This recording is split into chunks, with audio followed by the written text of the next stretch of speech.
Alright lads, so today we got a lot of news regarding some forthcoming updates that are planned for late April, probably expected around April 25th, but we also got this month dev comments which does give us a first look at the new upcoming super hard difficult single player quest. We'll talk about that and showcase it at the end of the video, so make sure to stick around. But in this case, this was actually announced early this morning on the news section itself, and there is a lot to go over here, so this video might be on the lengthy sides. We've already read through it on stream. I think all of these changes here are positive changes. It's making the game better, especially for those that are newly starting the game. And for the most part, there's maybe one change that is a tad bit negative, but I don't think it's that big of a deal.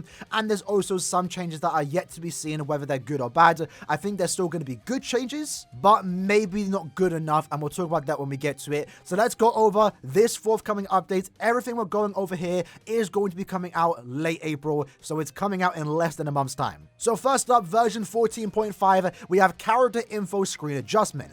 To make powering up characters even easier, we'll be adding a button to the character info screens of 6-star characters that allow players to set and power up link slots, transcendent slots, and also bonus abilities. So this, for the most part, looks, from what I'm reading, again, this is my interpretation of this, it's going to be a button on the, I guess, your character screen where you can just easily sort out those particular abilities. Link slots, transcendent, and bonus abilities. Maybe it would be on the bottom, like let's say right now we have Sultry and Augment. Maybe there'll be a third button, because right now I guess you do have to kind of look for the stuff and they're all in their own separate places. Like Transcendent, you have to go and click here, set, you have your own Transcendent slot. For leveling up Link slot, you have to click on confirm, then upgrade slots, and then bonus abilities are here. So I think this new change is just to make it a lot more streamlined, and maybe even upgrade all three of those aspects a lot easier, potentially in less buttons. It's not like a massive change, but I think it's going to be a welcomed one. The next change, and this is long overdue, but it is about to release again at the end of next month, Cons Corner adjustment.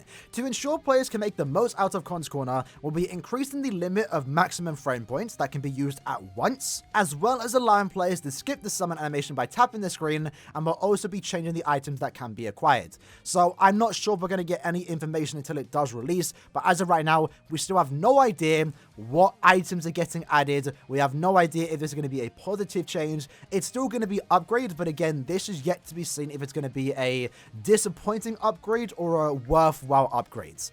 Either way, Cons Corner, Cons points in general have been basically useless, so if they only just add like link swap potions, droplets, summon tickets, soul tickets, that would be great. I don't think any of those would be like overpowered for anyone to get from Cons Corner, but this could definitely be a positive change. Either way, if it gives me a reason to use frame points, I'm down for it, because right now I don't use mine. I've been capped out for months, and it's going to stay that way until this does happen again at the end of next month. I do like that it gives the option to skip the summon animation. The summon animation itself is actually quite quick. It's not really that slow, but even then, speeding up the process is always nice, because it could be time consuming if you're trying to do a lot of multis. Next up, and this one I'm pretty excited about, Brave Battle adjustments.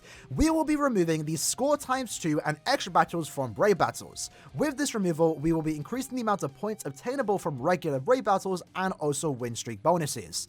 So I really like this change, because as of right now, as you can see here, we have a wide selection of opponents that I could probably beat. However, this person here with the ×2 score is the only person I would ever go against. And usually when it comes to farming Brave battles or trying to push in the leaderboards, for example, realistically, you should only ever be going against people with the ×2 score.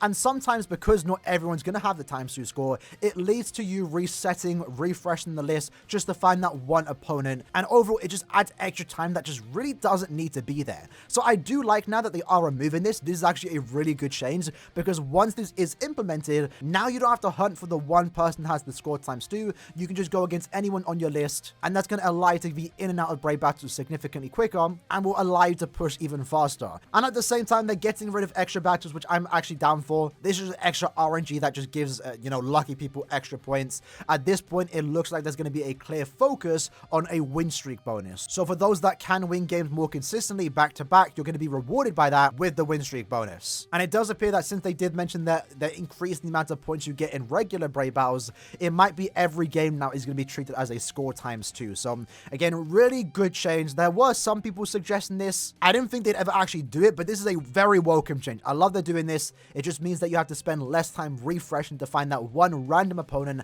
that has the score ×2 effect. After that, we have character power up quests and items adjustments. So They are removing these 4 quests. This is a pretty big change here. So Rurika's EXP Crystal quests, Frenzy Intensive courses, Cons Bonanza, and Resurrection Trials are being discontinued. And as a result of this, Resurrection Rings, Frenzy character unique power-up crystals will also be discontinued.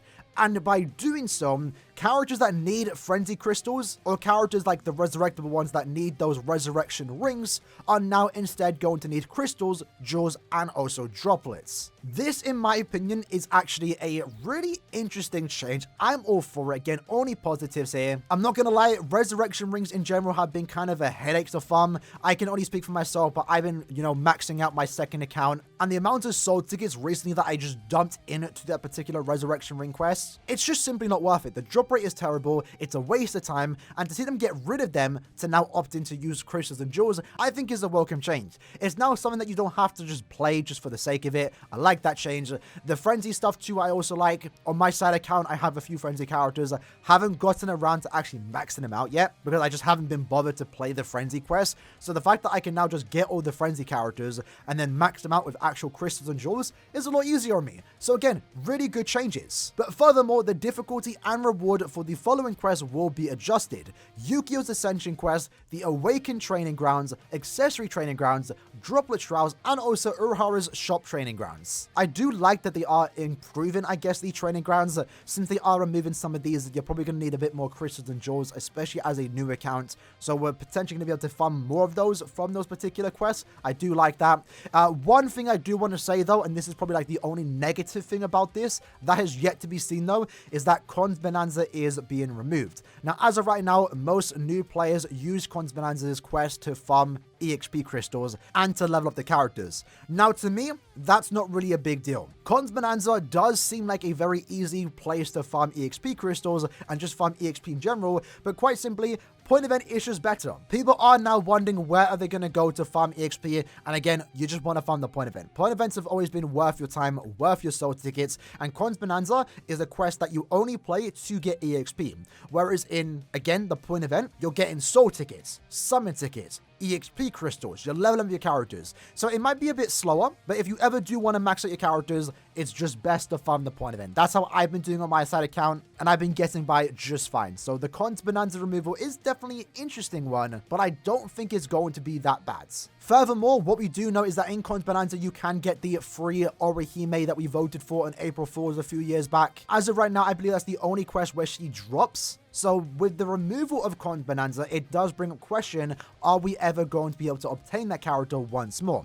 And I feel like we will be, since they do mention here the rewards and difficulty are going to be adjusted here. We don't know if it's going to get easier or harder, but Yukio's Ascension quest is actually here in question. And as of right now, in that particular quest, you can get all the cons that are available. Cons Bonanza drops the Technique Con, so you're still going to be able to obtain him. And Orihime might be put into this particular quest, so you can get her there. I'm pretty sure they're going to put her somewhere so she is still obtainable. So for those that haven't ever touched Cons Bonanza quest, maybe you're starting sometime in the future, you should still be able to get her and should still be able to get those 35 orbs. Next up though, and this is quite a big one, raid characters are being removed. So 4 and 5 star raids will be removed, and as a result, raid characters will no longer be obtainable from raids and skill keys will be discontinued. Jewels will be used to unlock the soul tree instead.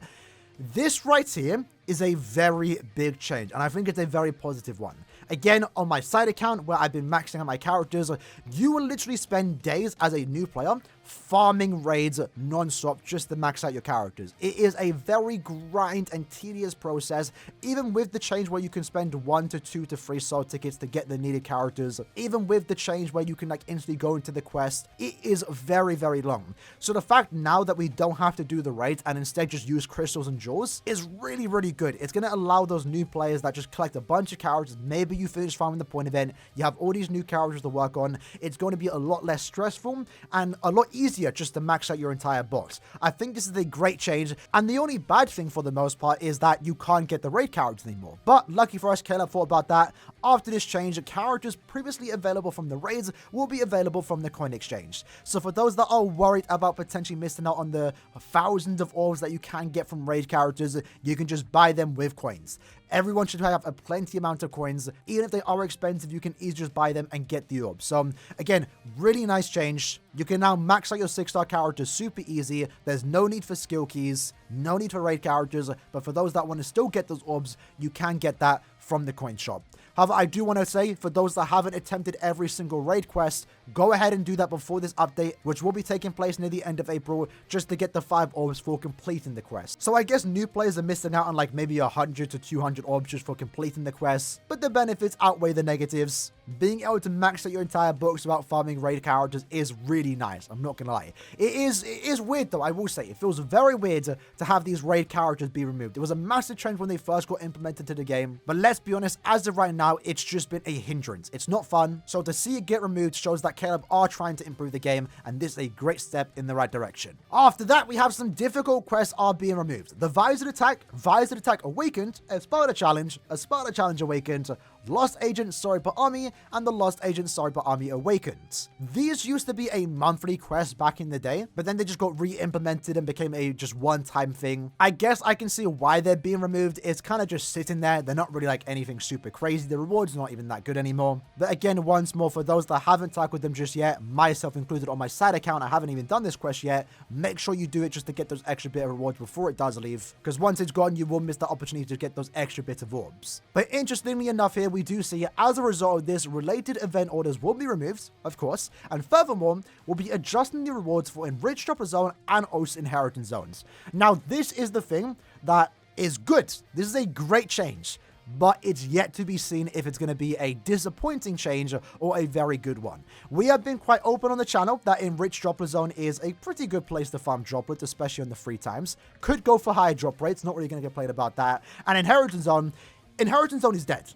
It's not worth your time. Epic Raids is significantly better, and that's where the disappointing part could come from.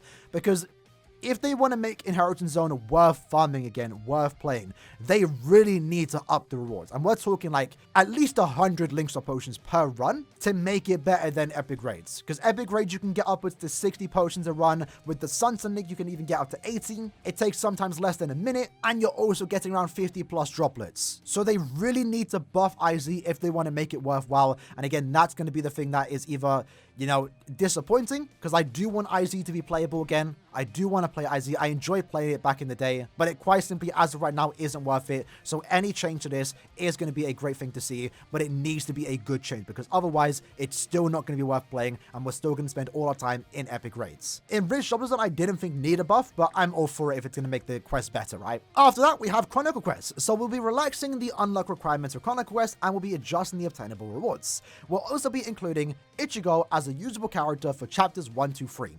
So this, once more, is a very good change. Wow. So what I don't like about Chronicle Quest, especially as someone that has made multiple accounts and had to go through the process of just unlocking Chronicle Quest, you have to go through, I believe, all 12 chapters of the story. You have to beat the Fullbring arc. That is quite a lot of story to get through just to unlock Chronicle Quest. So it's nice that they're going to make it easier to potentially unlock it. I think since Chronicle Quest only goes up to Soul Society, once you complete the Soul Society arc in the story is when you should unlock Chronicle Quest. That'll be nice if it's the case. The rewards have been adjusted, so hopefully the rewards get better. And what I really like is that they're adding Ichigo as a usable character from the looks of it in every single quest. So when you are going through the process of beating every quest in Chronicle Quest, there will come times where you have to use a character like Yumachika. Maybe you don't have Yumachika. Now, there are some cheese strategies to use a 4-star Yumachika and just spam the Sword Bomb.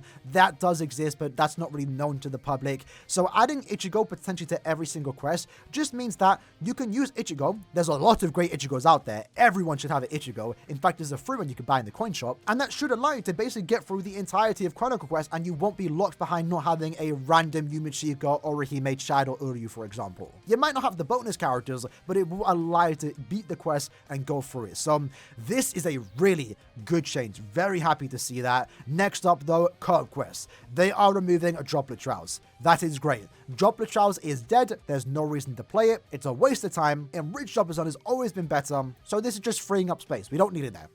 get rid of it. But as a result of this, they are going to be adjusting the accessory fusion trials and also coin trials. I don't see the correlation because I don't think you can get droplets from there, but I guess the fusion trials and coin trials are getting better. Again, only positive stuffs here. And then they mention here that any resurrection rings and frenzy power-up items held will be converted into coins, which I guess makes sense because the replacement here is going to be you can just buy stuff from the coin shop, adding more value to your coins too. Any character packs and released character packs that are currently on sale that have skill keys will still contain them until the sale period is over, and going forward, any new sale that we do get in terms of character packs will not include skill keys. And then they do mention here in exchanges, event quests, second command quests, guild quests, weekly orders, and future character packs will no longer include skill keys, and we can see the dates of when that's being implemented. So we can already see right now from the get-go in the Meadow Exchange. For all of these, they do not include skill keys. Second one quest, when it comes back on the 5th, will not have skill keys as a rewards. Hopefully they get replaced with something better. Character packs on the 13th won't have them. Event quests on the 16th won't have them. And then 17th onwards, weekly orders and guild quests will not have skill keys to be obtainable. And that's basically the forthcoming update. A lot of things are coming here. Again, I think every single one of them is a great improvement to the game. I'm very happy about this. The only negative that you could potentially say here is the Cons Bonanza, but there might be a new quest where you can farm EXP crystals or EXP in general. Even then, point event has always been better. It's more value for your soul tickets, and it's yet to be seen how good of a change the Enriched Shopper Zone and Inheritance Zone change will be. Hopefully it's a good one though. Now alongside that, we also got this month dev comments, which for the most part only goes over the stuff we already know. So the changes to the character screen, brave battles, changes to Conch Corner, but then they do give us a little insight on the new content. So they mentioned it last month for getting a new single player quest that's supposed to be ultra difficult, or more so the wording was a new high difficult single player quest. And as you can see here, they say we're still working on the new content we announced during last month's dev comments. We've added an in-game image to the post so you can see what the new quest will look like. Keep in mind it's still under development, so things could change, but they will continue to keep us updated. So looking at the image here, let's break it down. So I gotta say, it'd be nice if they would actually test this content with actual better characters, because, you know, maybe it's ultra difficult, super hard if you're using characters that came out 7 years ago. But what we can see here is a few things. One, there's the timer. Looks like we have potentially 3 minutes to go through the map. Right now, the enemies don't look that strong. They're only level 100, but maybe as we go through the quest, they're going to build up. We can see here that we are using a team of 3, but they're actually locked off, so it's only 1 character. And up here, it does say map number 4. So this might be a potential quest where you're going to have to go through multiple stages. Maybe it's like a labyrinth type game mode where you just keep going until you fail, and you get rewards based on how far you go. Again, it's still hard to say. We still don't really know what this quest does entail, but we can see here is that it is going to be time limited. Your side characters are going to be locked. It's kind of interesting because it does allow you to bring them. You know, usually they'll just make it so you can only bring 1 character, but they're letting you bring 3 characters, but they are locked. So maybe you could unlock them as you go through the quest. Maybe you got to use a handful of new characters, and we can see here there's this like the new little UI that there are going to be multiple maps, multiple stages to this quest, and maybe it is going to get harder because they did say high difficult quests. Right now, level 100 enemies are difficult, so it might get even crazier as we go throughout the quest. So it looks promising. This isn't supposed to be like a new game mode, it's a new quest more so I'm not expecting like super crazy changes to the game, the way it plays. But if it's fun, it's fun. If the rewards are good, that's great. I do like they are giving us this because they did only mention it last month, so it's nice that we're getting potentially monthly updates in regards to this new content. But this can definitely change the way we play the game, so I'm looking forward to it. So with that said, lads, that was the video for today. Again, quite a long one. I've been recording for almost 30 minutes. I don't know how, but there's a lot to go through. This is a really exciting upcoming update for BBS. Very happy about every single change here and the new single player quest that is coming to the game. Nice to see us still get updates. It looks promising. It looks to potentially be fun. So I'm excited for it. In the comments below, let me know what you're most excited for. Excluding the new single player quest, I think the thing I'm looking most forward to, I guess, is the brave battle adjustment. Being able just to go in and fight whoever I want to is going to be a really nice change, so I don't have to no longer hunt for any person with the score ×2. Also looking forward to the change to Inheritance Zone because I really do want Inheritance Zone to be, you know, worthwhile. I miss the days where I would farm it non-stop. So if they somehow make Inheritance Zone playable, it's going to be a fat W. Anyway, hope you guys enjoyed the video. I'll see you guys next time. Take care and peace.